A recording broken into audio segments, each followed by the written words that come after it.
And welcome to another episode of Stuck in My Mind podcast. And today's guest is proof that you can build a multi-million dollar business and still be present for bedtime stories and soccer games. Kym Insana is the founder of Always On Digital, a powerhouse digital marketing agency serving brands like the U.S. Air Force, Texas Rangers, and American Airlines. She's a wife, a mom of four boys, and a leader who built her business and around business around freedom, flexibility, and results. She's not just teaching others how to scale. She's showing women and small businesses how to do it without losing themselves in the process. Let's welcome to this. Let's welcome to Second My Mind podcast, the queen of scaling with soul, Kym Insana. Hello, hold on, let me get you on here. How you doing? Good. I'm great. Thanks so much for the introduction, Will. I appreciate it. Thanks for Uh, having me. Pleasure's all mine. I'm glad to have you on the show, fellow New Yorker. So I love that. That's great. Yeah. That's awesome. All right, so we're gonna just jump right into this. Excuse me. Hold on. Take us back to the long commute, the corporate world, and the moment you knew that that wasn't you no more. One of the moments of clarity for me was my oldest. He's going to be 19 in a couple of weeks, but when I used to pick him up from daycare, they would write in a journal. They would do these like drawing the pictures and write in a journal. And my son's journal always said, "Oh, my mom works in the city to make money." And he used to say to me, "Oh, mom, you're the last one to come. I hear your heels and your car keys, and I know you're coming." And he would make all these little comments that weren't necessarily malicious in any way, but they were so hurtful to me as a parent, thinking like I am scrambling to get here on time, and I'm the last one, and my poor kid is sitting there and he could hear my keys jingling because it's no one else is there even at this point. Like, I'm the last parent for pickup.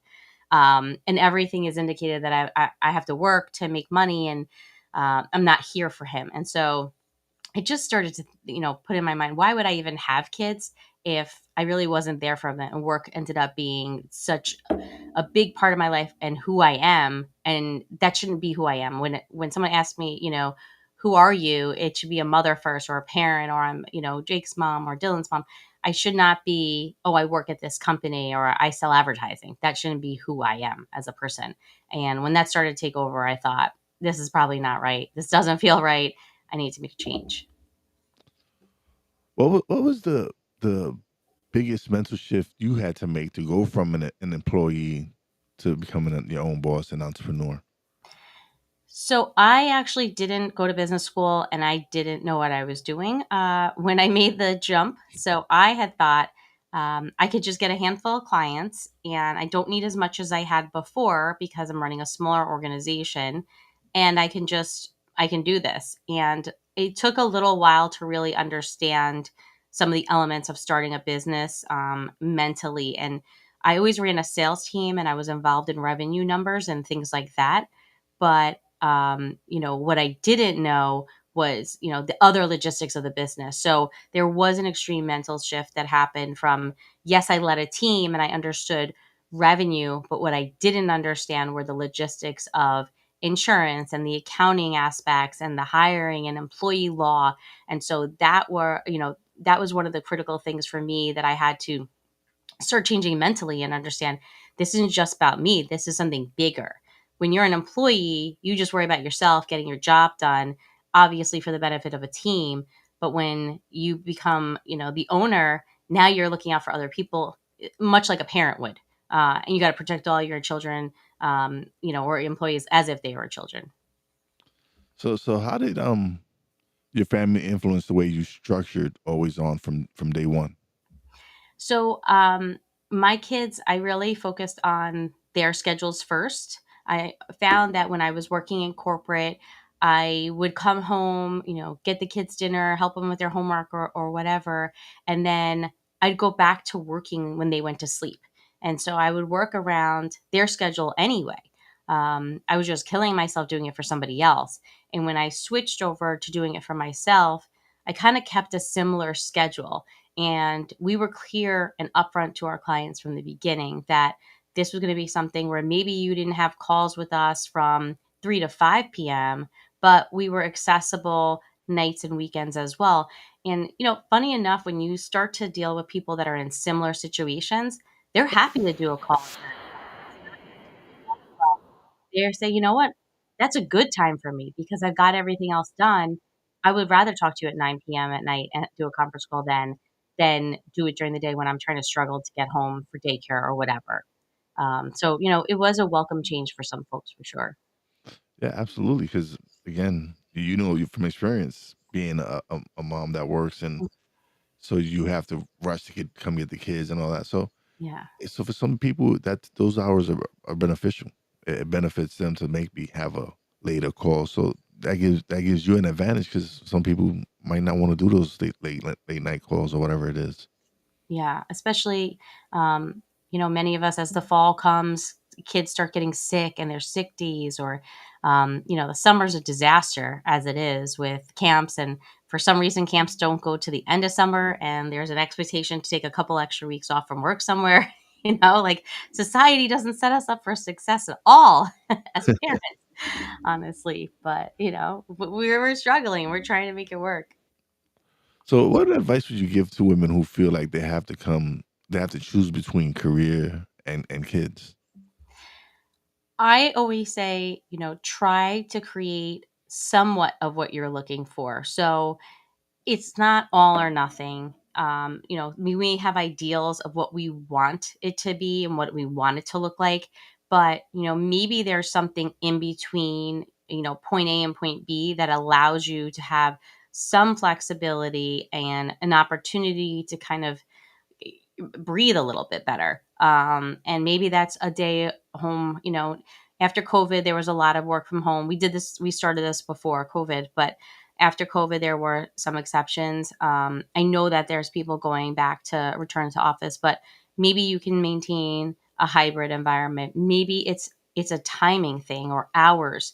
My sister-in-law, when she had kids, she was struggling and she had said, "Oh, well, can I come in 4 days? Can I just work 4 days?" And they said, "Yeah, take 20% off your salary, which is the fifth day, and you can work 4 days." And so maybe it's not a perfect scenario, and there's give and take, but sometimes those little things make such a difference in your life that it's worth that trade off. Kind of what you're getting, and so try to be creative. I always suggest, it doesn't have to be everything, just little baby steps towards getting what you want. And it doesn't happen overnight, even when you go and start your own business, because I literally got pregnant 6 months after having I started the business, and I had a baby physically, and then had to send an email immediately after because there was nobody else to cover for me. And so, obviously that's not the situation I wanted to be in, but it happened. So, it isn't perfect doing it yourself, but understanding, trying to find a balance as much as possible. Absolutely. You've gotten a proven 5-step framework for product sales. What's the first piece most people skip? I think people forget the foundation. Thinking about the janitor of a school or anything, like how does it start? What are the basics of something? And starting from the ground up. Sometimes people miss that step before anything else. No matter what the industry is, or if it's a product or whatever, kind of like, if you're selling a product, what is the why? What is the need that somebody would have versus just saying, I created an invention? People forget the beginning part of that, and who does it suit, and is that, what's the foundation of that first? So many entrepreneurs get stuck on platforms. How do you help them pick the right one? From an advertising standpoint, what I find is that a lot of times people want to be on the hot new platform. And we were actually I was just on a call earlier today going through this, and, company says, I want to reach moms or women 25 to 49, and with a focus on moms, but I want to be on TikTok and Facebook and Instagram and, Snapchat. And they're rattling off, video, YouTube. There's a million things they're saying. But when you start to talk about people's budgets, you really have to break it down and then prioritize. So we usually start with, what do you have that you're available to spend? What is it that you're trying to accomplish? And understanding that, obviously, the target audience. But if you're trying to sell a product, then maybe it's not, jumping into full branding. What's going to give you the quickest return on your ad spend right away? And generally that's search. Search is like closer to shooting fish in a barrel. People are raising their hand, they want something. And you also want to make sure that you're allocating enough budget that gives you a statistical relevance, for understanding if that works or not. Does it perform? Is it getting you customers or not? And usually we start with the money makers first, the easiest ones, the ones that perform the best, the ones that have enough data that they pass back to allow us to make decisions. And then we could always go with the shiny new toy, and add that in. But a lot of times, those shiny new toys don't have the same sophistication to pass back information and really, get your product going. There's a lot of hurdles with that, with those types of things. So we like to stick with, start with the tried and true, focus on your audience, and then, what type of budget you have. But, target audiences are usually found in specific areas. So not everybody's going to be on Facebook, and not everyone's going to be on TikTok or Snapchat or, or even, just display advertising. You'll find different folks in different areas a lot of times. Like when you mentioned that she's looking for older women, or Yeah. they wouldn't be on Snapchat. They would be on different platform. Yeah, it would depend on what platform they needed and they wanted. So yeah, everybody thinks that they have to be everywhere, Yes. but your client, your the people you want, they aren't everywhere. They're in specific spots, and that's where you would focus Yeah, absolutely. on. What's the number one mistake you see small business owners making with digital marketing? I think sometimes people don't do enough themselves first. And sometimes you don't know enough initially, but there's a lot of things you can do free. Posting consistently, just on your organic channels as much as possible. So if you can start doing that on your own first, and now, I mean, honestly, we have ChatGPT, we have all these AI tools that can help you at least get ideas, right? You're not a creative person. Can you just give me some ideas for some posts or something like that, just to get the ball rolling and get you going as much as possible for free? I'm probably not a great salesperson to say, do free first before you hire somebody, but do free first before you hire somebody. And then from there on, shop around. Don't just go with the first partner. It's hard to see sometimes what you're going to get. And I think, like, a lot of times, people don't really recognize what they're paying. So they may say, well, what's the cost for this? And, a company will say, oh, it's 10%, but then they don't know all the hidden fees. And it's really important to break down the fees and get reporting back from whoever you work with, that you want full transparency on what everything costs. What does the media cost? What does the technology cost? What is the service cost? Anything like that. Are there taxes? Some platforms charge taxes. Like, just understanding your full cost to know exactly how much money is really going towards my advertising. And that's one of the biggest mistakes. People don't realize how little is actually going sometimes. Can you break down when it's time to shift from organic traffic to basically paid, and how to know you're ready? So when you have some decent budget, I would say it's time to make the shift. So if you can start to allocate, maybe 10% of your revenue and say, okay, where, or profit at least, or, something where you're saying, all right, like, what can we do here? And maybe that's five to $10,000 a month that you have in your pocket, and you can allocate. I would say that's a good place to start. Sometimes people want to start with $1,000, and that's good too. You're going to end up probably having to do a lot of that on your own, because hiring another company is going to eat away a lot of that budget. Because at $1,000, it usually costs money to run. So, once you're towards the $5,000, $10,000 range, you can usually engage another company that can do the heavy lifting for you. And then you're losing less percentage than you would with those smaller budgets. Once you're at that stage, I would say, pick one or two channels to work off of, but make sure that your back end is kind of working in tune with your front end. So if you're doing marketing on Facebook or you're using Google, make sure that you have a plan. If you're capturing email addresses, are you following up?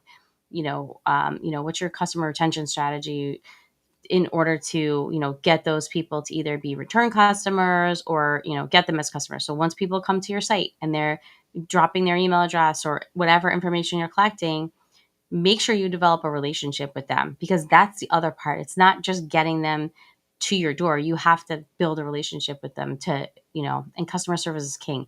So if you're not really building that relationship up, it's hard to get repeat customers if you struggle with your product or anything down the road, or shipping times. Everyone's competing with Amazon. Yeah, So it's really important. absolutely.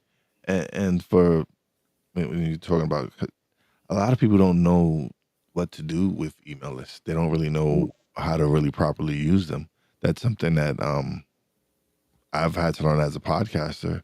Is, yeah, you have to generate and build an email list. So you have to have a page where you can collect these emails, and and and you have to build a relationship. That's one of the biggest things, is building a community. Everybody thinks you have, like, as far as podcasting goes, everybody thinks that, oh, you need to have these outrageous numbers to be successful as a podcaster, when in or actuality you just need a loyal fan base that'll support you and help build you up. And so I love the fact that, yes, I'm not a very great, humongous podcast, but I'm in the top 5%, Yeah. and I've worked hard to get to where I'm at by building a community, by building a relationship, by with the emails I do collect, sending out weekly messages to people, and seeing how they're doing, and like, that's something that was very important for me, to that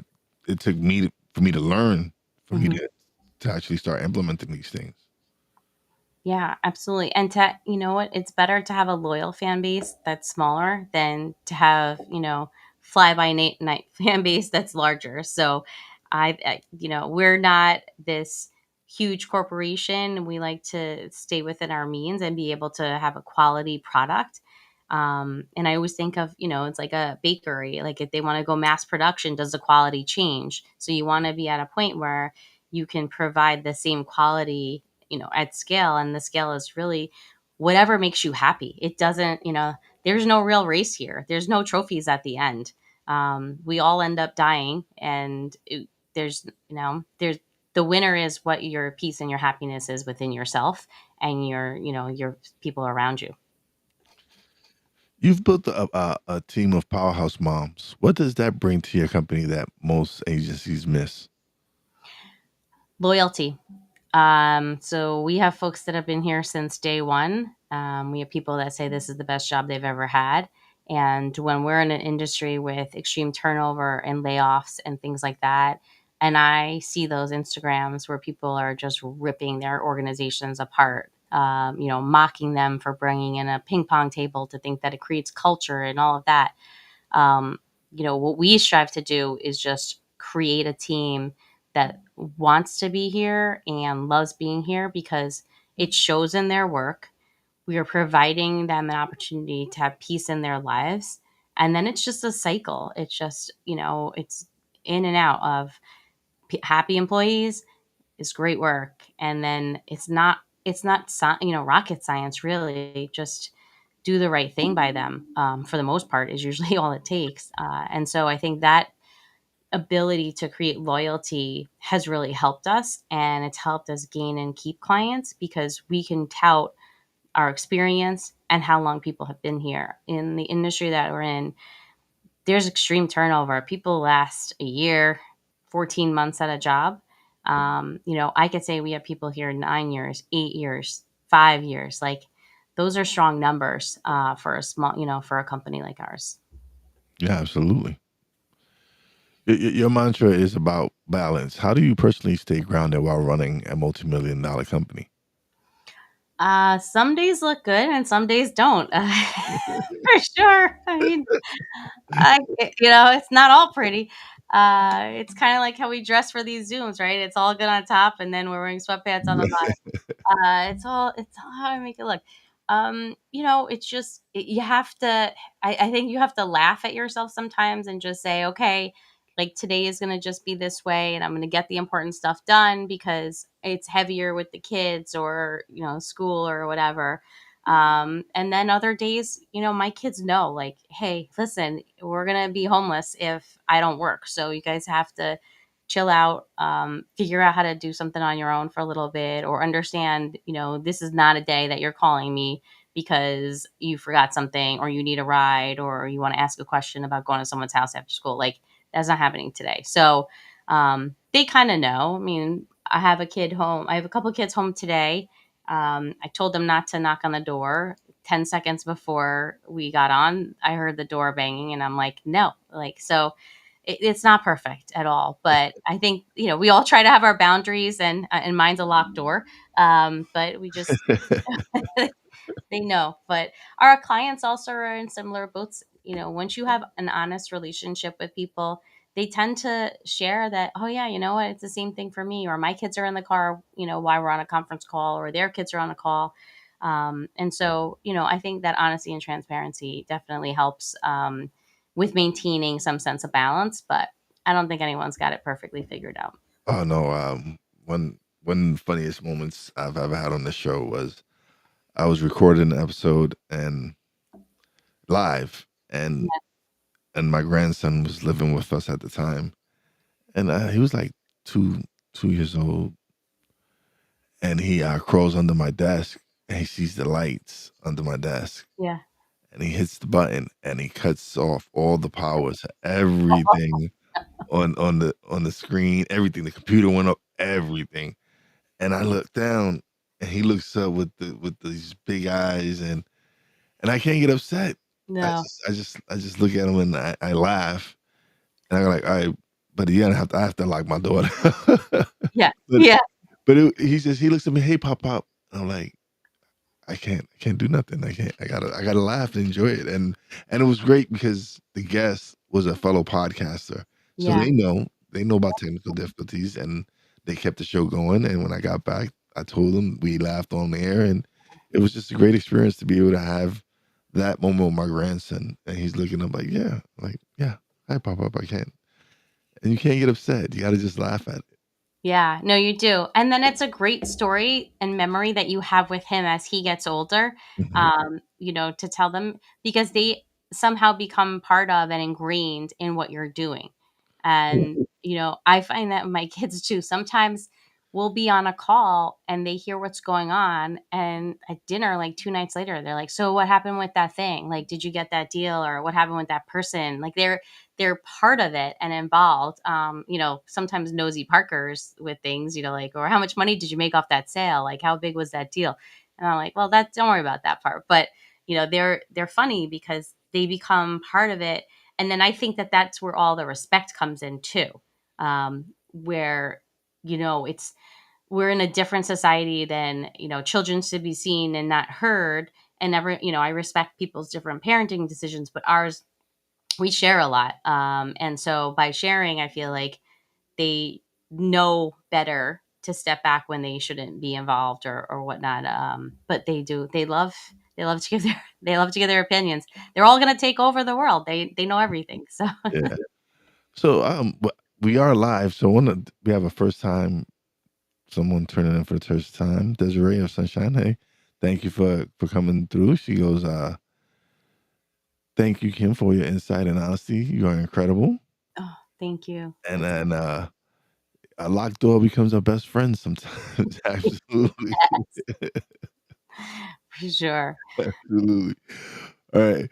Great. So where do you see digital marketing heading in the next 2 to 3 years? Because you mentioned AI, right? Where do you see it? So we're definitely going to have lots of AI for sure.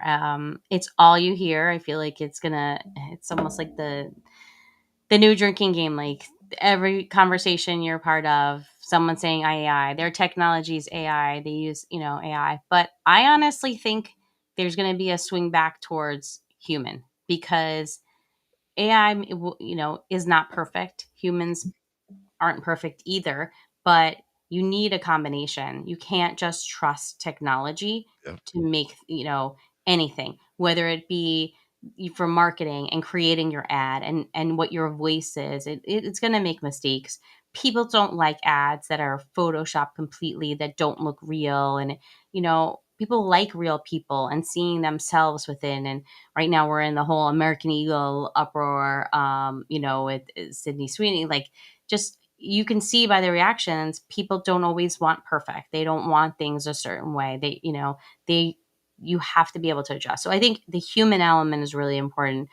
I think the ability to access and shop things quicker is important. So, however, that technology allows you to do that, like TikTok Shop and Yeah. Google Shopping has changed a lot recently. We've noticed it's changed some of the search, performance and algorithms just because the way they have the shopping on the top now and how that users are engaging with that. And as consumers, I think of how easy you want something to be and how frustrating when it's not easy. We want to be able to look at something on Instagram and say, I like those pants. I want to click on it and I want to buy it. And I want to be not bothered by anyone. I want short shipping time. And I want it here yesterday. And I want it to look exactly the way it does on that person, on me. So, we want this instant gratification. And I think technology has to keep up with it to provide us with the tools to be able to purchase that way versus going to a website and scrolling and looking for the color, looking for the size. You want to be able to do that in a one shot. Um, it's something that I've been actually researching lately and looking into, live shopping. Yes, Um, live selling. Yeah, yeah, yeah, TikTok does it very well. A lot of people do it on TikTok. They're doing very well with it. There's Whatnot is an app where people go and they do live selling and all. And it seems like that's the next wave. That's where someone who sells whatever, that's something they should look into and see. absolutely. And you know what? It's so funny how everything is old is new again. And when I was first introduced to live selling, I'm like, oh, like QVC. QVC, yeah. Yep, that's what I think of. Phone QVC. shopping network, yeah. Yeah, exactly. Like they talk for 20 minutes about this product and show you all the different ways you can use it. Mhm, It's the same. And if that's, how we're consuming it, and they've done well, they're still around. They're mhm. home shopping network. I've bought things. They do a great deal on PS5 controllers around the holidays. Like there's always, they're still around. It's great. But yes, the live selling and the live shopping where you can just go and purchase something like that and really see it. And it's the same as kids with the unboxing videos, how they would watch some random kid start opening his toys and really see the product and how it works and what do you get in the box. So yeah, there's definitely a market that I see exploding there. Now, the flip side of that is you have to have the ability to create that content Mhm. and keep it Consistently. fresh. Yeah. And that is a whole nother thing that's not AI. Mhm, So there comes the human again. You're going to need people to really show and demonstrate and maybe engage live and answer questions and things like that, where a chatbot may not be the appropriate thing for it. yeah, absolutely. It's something that's very important if eventually if your brand becomes successful in doing the live shopping, eventually you might, if you wanna extend the hours, because if it's you just selling, you can Yeah. only work for a certain amount of hours. You can only do a certain amount of hours. But if you get big enough where you start hiring people to work the channel for you and live sell for you, then that's another step. But yeah, there's so many opportunities growing, and I just released I just started a newsletter on LinkedIn, and this week's newsletter was on AI and how we need to use it for what it is, a tool. It's not the answer to everything. Like you said, it does make mistakes, but sometimes you're stuck and you don't have you don't have an idea or whatever. You can feed it and use some of it and help you. Like it's helped me take my podcast to another level, but it's not the only thing. There's parts of me in it, and so you use it as the tool that it's meant to be. Yeah, absolutely. And it's great. I've used it in some random ways. We were going on a vacation. I knew kind of what we wanted to do. And I typed in the itinerary I had and I said, what else am I missing? And it gave some other options and it gave some options for restaurants and, within certain budgets. Like you can use it for a bunch of different things in our daily life. But sometimes it's, hey, I need some thought starters or I don't even know, my brain's not working today. Give me some ideas. And maybe you don't use those ideas, but it gives you, Yeah. it sparks something else. Exactly. It sparks another idea and you take it from there. Um, and even I always, my kids, one of them did get caught with using ChatGPT for a paper at school, middle school, right? Let's, test the waters a little bit. He had a draft that he wrote, and then the final he used AI for. There was a drastic difference. And, he didn't understand why it's not okay. He's like, I'm going to end up using it when I work. I get to use a calculator on my phone. Like, what's the big deal? And, I said, there's no foundation that you have right now for writing because you're still learning. And so you don't understand everything. So you don't even know when it's not exactly correct, when the tone is wrong, or when it's just missing the point. And I kind of explained like Amelia Bedelia. I don't know if you remember those books Okay. where, she's like sponge cake and it's an actual sponge. Like it may not always get it. And you have to know it so that you can differentiate whether or not it's getting it. And it's just like that with advertising. Like we can put in Chat GPT, oh, what should we do for this advertiser? And it may spit back TikTok because it's more popular or pull up some numbers. But we know personally from our background and our history and our foundation what something it's best suited for, and is it going to work there or not. And if we just trust AI, our business could go down the tubes. We could make all the wrong decisions for us and maybe we didn't even know. And that's, in that use case, obviously a lot of the technology we use is powered by AI, but we struggle with Google's doing AI keywords and it's just adding keywords, and some of them we don't want. Facebook has Advantage Plus Creative, which is AI creative and making ads that don't always work and the clients don't like for whatever reason, or they're not approving. So we can't let AI completely take over, because it's not going to always be better than what we're doing. No, absolutely. Sometimes you need that human touch element. You need that realistic because yes, there's things it does, but like you said, people want the authentic content. So when you're able to provide it, and that's why I love doing the podcast, is because it's authentically me and Yeah. being able to have these conversations. It's not AI up here having these conversations, so people really are learning from real people and getting to learn myself personally, and just it was a point where I was like, I enjoy these conversations so much because, like I said, I'm learning so much from Yeah. these conversations that I was like, man, oh man, I feel kind of selfish because this is so much fun. Just being able to do this and learn so much. But Yeah. then a guest pointed out that no, you're sharing all this content. You have people on. You're providing a service. You're giving people some amazing content. You have great guests on. So yeah, I love this. I love being able to provide this platform, and I've had some great guests on. Yeah, and you're giving back. You're sharing the knowledge that you're gaining at the same time. Mm, Everyone's learning and it is authentic. It's not driven by technology, it's driven by people. absolutely, yeah. What do you wish more entrepreneurs understood about scaling with sustainability? So I wish, and I encourage my kids with school and everything to do this, is that the accounting background is pretty important. I think sometimes we don't fully understand finances. I don't think we're taught it properly in school, to the Exactly. point we know for, to be able to start a business. So I would say, I wish that was a bigger sticking point for a lot of people to understand and really know. So you're not getting misled or swindled or things like that. So understanding the finances of a business and the accounting, to go into it is critical. And other than that, being open to what comes next. It's not perfect. It's going to maybe not be the path that you thought you were on, and sometimes you need to pivot. I think a lot of companies understood that during COVID, where, even for us, we were focusing mainly um, on online advertising, and then COVID hit and we started to go back into traditional advertising as well, and doing billboards and stuff like that to help supplement our sales.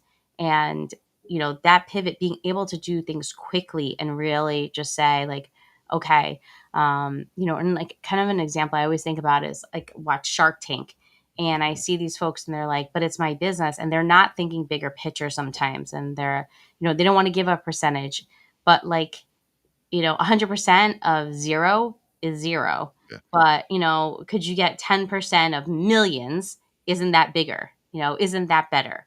Yeah. Um, if that's what you're trying to do, if you're passionate and you want to get this thing out there, find the smarter path. And so there's a flexibility that has to happen with that. Oh, no, it's something uh, I learned. Jay-Z actually, he's one who said he doesn't fall in love with anything. He's everything he's built. He's willing to sell it. It's Hmm. not, he's willing to because you don't fall in love with it. You build it up, and then you're like, okay, it's time to move on, and you go to the next thing, and so yeah, we shouldn't. If there was to come off me something for this pod, yeah, I've built enough to equity, and then yeah, I'm like, okay, it's time for me to build something else now. You can't fall in love with. I love doing the podcast. Don't Yeah, get me wrong, I know what you mean though. but if I have, hey, if they came with the check, I'm like, yeah, okay, let's go. Yeah. I'm not gonna say no. Yeah. How does it benefit you and those around you, the most? And making sure. I agree. It's a great philosophy, and he's pretty successful, right? Yeah, So he kind of knows absolutely, what he's doing at the end definitely, of the definitely. day.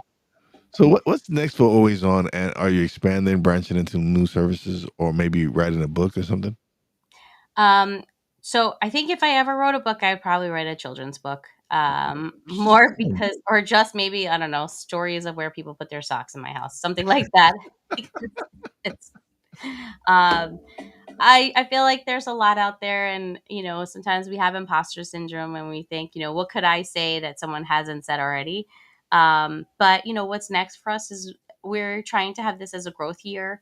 I think personally, I'm at a point in my personal life where my kids are getting into more of a stable path. My youngest is going into third grade now. So, and then I've got, a kid in college. So, like, we're cruising, I guess. They always need things, and there's baseball, but we're trying to grow a lot this year. So we're expanding our office space. We've been hiring more, products and services. The future really will tell us kind of what it is as new platforms evolve and pop up. We always try to be, in the mix of it and make sure that we can be experts on those platforms too, so that we could, really help others. Not have to build a whole team just for Facebook or just for TikTok. Like, we'll have expertise in all those areas, and you work with us and you kind of get everything in one place. And you don't have to hire individuals for everything when you may not need the headcount for it. So we'll continue to expand on that front. But we're always looking to work with new advertisers and continue to grow, and hope that we can continue to hire moms or parents or people that are looking for a work-life balance situation, that are dedicated to creating great customer service for our clients. Absolutely. So Desiree has an answer to where the socks go. Oh, the dryer eats socks. The dryer does eat socks. Like, I want to find, there should be a magic door somewhere that you open and the socks are in there. And now this trend of these kids wearing slides with white socks, like, why? Why does that have to happen? It's so hard to clean them when you're doing that. They're not shoes. White socks are Mhm. not shoes and shouldn't be treated as such. No, absolutely not. So, final message to the person listening who's on the fence about starting something on their own, and at the same time, you're gonna get the solo screen, and you're gonna let them know where they can find you. everything. So there you go. So if you're on the fence about starting something, I don't think there's ever a perfect time to do things. And I always say, just try it. You could always go and get a job, or do something else.